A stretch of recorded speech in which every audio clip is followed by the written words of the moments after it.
Mutual ফান্ডে invest করে কত রিটার্ন পেলেন সেটা তো আমরা সবাই দেখি, কিন্তু কখনো কি ভেবে দেখেছেন ওই রিটার্নটা কি আসলেই ভালো রিটার্ন? আজকের আলোচনাটা ঠিক এই বিষয়টা নিয়ে।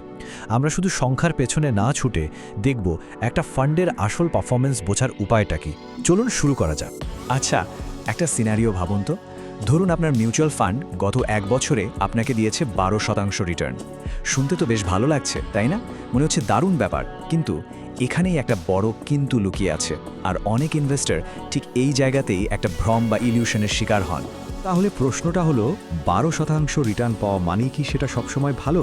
আমরা অনেকেই ভাবি, আরে বাবা, লস তো হয়নি, পজিটিভ রিটার্ন এসছে মানেই তো ভালো। কিন্তু সত্যি বলতে কি, ইনভেস্টিংয়ের দুনিয়ায় এই ধারণাটা কিন্তু আপনাকে বিপদে ফেলতে পারে। আসল খেলাটা লুকিয়ে আছে তুলনার মধ্যে। এই ছবিটার দিকে একবার তাকান, দেখুন পুরো ব্যাপারটা জলের মতো পরিষ্কার হয়ে যাবে।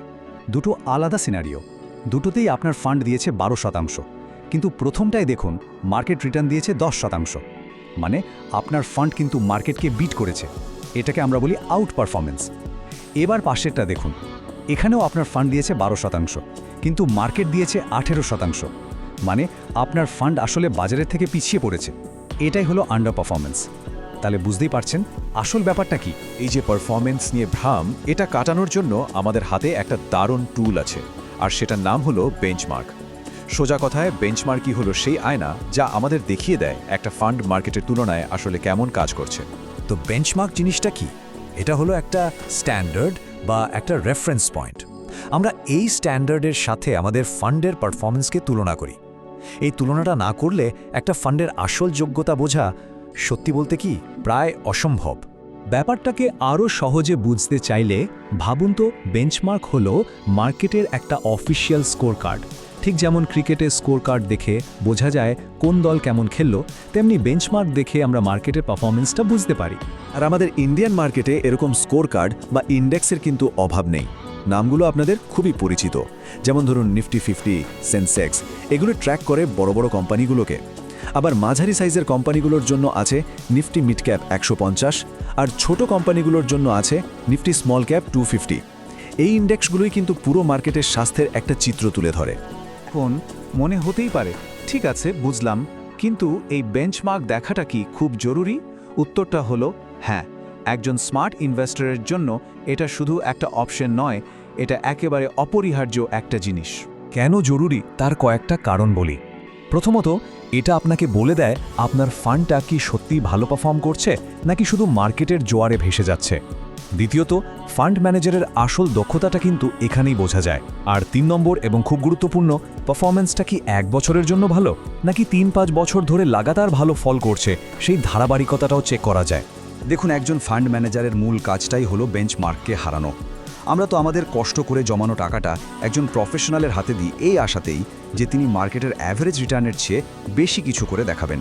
যদি তিনি সেটাই না করতে পারেন, ধারাবাহিকভাবে ফেল করেন, তাহলে কিন্তু এটা একটা বড়সড় ওয়ার্নিং সিগন্যাল। ওকে, তাহলে আমরা বুঝলাম বেঞ্চমার্ক কেন জরুরি। কিন্তু পরের প্রশ্নটা হলো কোন ফান্ডের জন্য কোনটা সঠিক বেঞ্চমার্ক? কারণ এখানে ভুল করলে কিন্তু পুরো হিসেবটাই গড়বড় হয়ে যাবে। এটা অনেকটা সঠিক কাজের জন্য সঠিক যন্ত্র ব্যবহার করার মতো।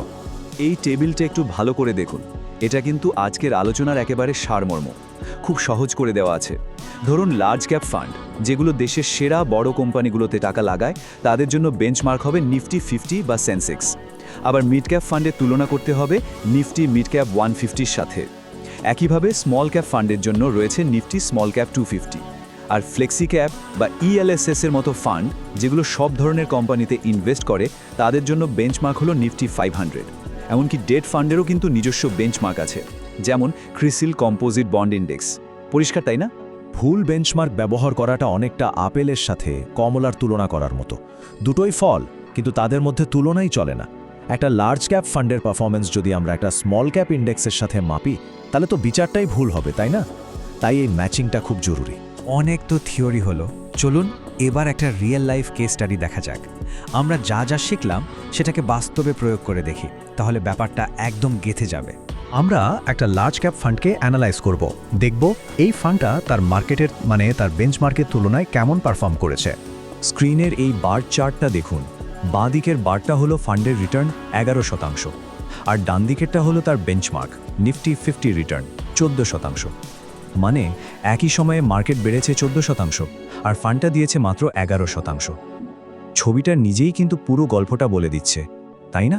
তাহলে রায়টা কি? একদম পরিষ্কার, ফান্ডটা মার্কেটের কাছে হেরে গেছে। 11% রিটার্ন হয়তো একা দেখলে খারাপ লাগতো না, কিন্তু তুলনার আয়নায় ফেলতেই বোঝা গেল এটা একটা আন্ডার পারফর্মিং ফান্ড। তো এই পুরো আলোচনা থেকে আমরা কি শিখলাম? আমরা ইনভেস্টিংকে দেখার জন্য একটা নতুন চশমা পেলাম, একটা নতুন মাইন্ডসেট তৈরি হলো। চলুন শেষ করার আগে মূল পয়েন্টগুলো একবার ঝালিয়ে নেই। একজন স্মার্ট ইনভেস্টরের চেকলিস্টে কি থাকা উচিত? 1. শুধু রিটার্নের সংখ্যা দেখে মুগ্ধ হবেন না। 2. সবসময় ফান্ডের বেঞ্চমার্ক পারফরম্যান্স চেক করুন। 3. দেখুন ফান্ডটা ধারাবাহিকভাবে বেঞ্চমার্ককে হারাতে পারছে কিনা। আর 4. যদি কোনো ফান্ড বারবার তার টার্গেট মিস করে, সেটাকে একটা রেড ফ্ল্যাগ বা সতর্ক সংকেত হিসেবে ধরুন। শেষ করার আগে এই একটা লাইন মনে রাখুন, বেঞ্চমার্ক হলো আপনার রিয়ালিটি চেক। এটা আপনাকে শুধু সংখ্যার মায়াজাল থেকে বের করে এনে বিনিয়োগের আসল ছবিটা দেখায়। তাহলে এবার প্রশ্নটা আপনার জন্য, আপনার পোর্টফোলিওতে যে ফান্ডগুলো আছে সেগুলো কি সঠিক দৌড়ে জিতছে? একবার চেক করে দেখুন। এই একটা ছোট কাজই কিন্তু আপনার বিনিয়োগের যাত্রায় একটা বড় পার্থক্য গড়ে দিতে পারে।